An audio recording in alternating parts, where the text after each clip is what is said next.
Hello, YouTube Nation, and welcome back for yet another top 10 list. This time we're looking at the worst there is in the Thundercats toy line.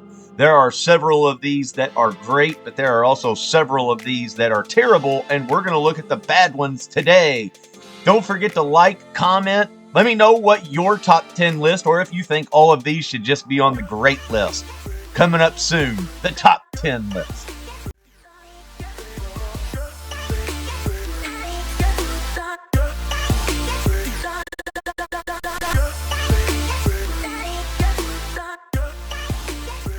Coming in at number 10, Haiman. I just don't understand the Thundercats world with a ninja or a samurai in it.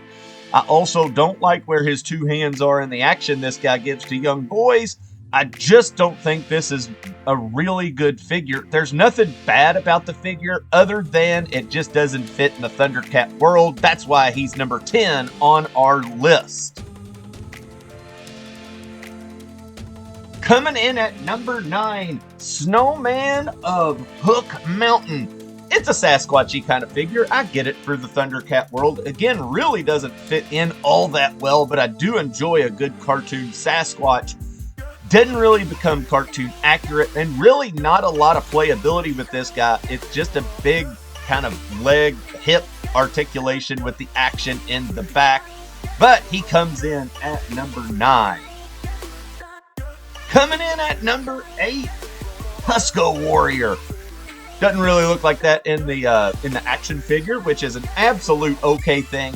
It's just a stiff-arm Star Wars character that came to life in a different world. He looks like a bounty hunter from Star Wars that just doesn't fit in this world. Again, it's a water-bearing animal that comes in. I get Thundera is filled with all of the animals. A walrus out of all the animals you could pick just didn't get it for me.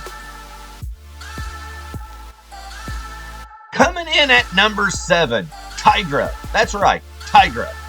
One of the most popular characters, but good lord, could they have got this right. There are 3 different head sculpts for this character throughout the whole run.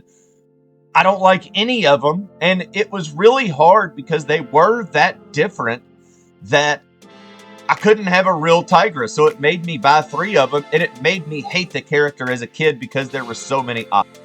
Coming in at number 6, the Stinger. Oh, look at that back. What a great figure that is. Kind of a steal from the Sectars here is Stinger, the Rampagers, which you're going to see a lot of these on here, sadly enough. That's the only thing I ever remember from the character. I don't remember him being in the actual cartoon. It's a menacing looking creature. It's definitely an 80s toy, but with everything being so breakable and so losable, that's why this figure comes in at number 6. Coming in at number 5. Look at that guy. That guy's kind of cool looking. I love the cartoon variant of the... Oh, and then there's this bookshelf warming... Oh, doorstop of Top Spinner. Top Spinner, one of the berserkers. All he does is spin around and hold doors open. The playability for this guy for me as a kid was absolutely terrible, and I don't think he looked very good. If they would have given him legs and not just the big bulky bottom, I would have been in on it, and you'll kind of hear me say that several times coming up. Coming in at number 4, another great looking cartoon, as you can see there. But look at the bottom of this. It's another just big, fat doorstop. Ram Bam coming in. I love the troll face. The sculpt is great. That's all that's good on this toy. The arms are too little. I know he rolls. I know that's a playability thing, but I've never got into the rolling toys because it makes it unplayable for anything else other than them just rolling and kind of being a bowling ball action figure.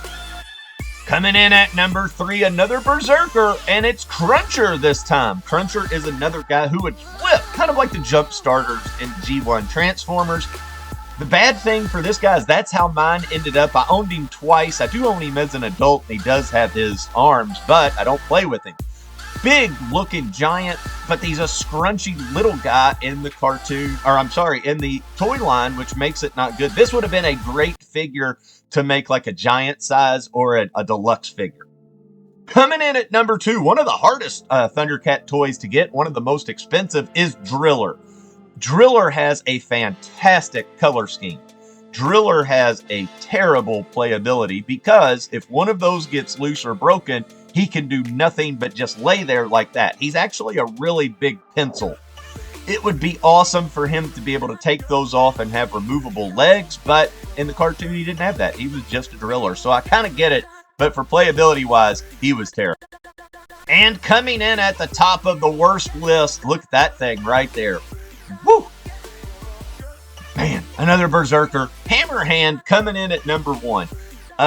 He was fun to be able to play with and grab the action figures, and he looked menacing. The sculpt looks actually better in figure form than he did cartoon form.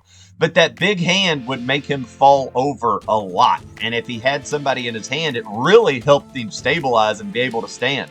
The robotics of him was cool, but we do have an honorable mention coming in at number 1, and I think everybody will agree with this one. Snarf! Snarf action figures were terrible. The only reason he didn't get an absolute put-on this is because he came with Lion-O. It was like you didn't have to buy it. Now, to get these guys that you're seeing in this, you really had to watch it. Thank you all for watching so much. Leave a comment down below. Hit that like button. We'll see you for the next top 10 best or worst.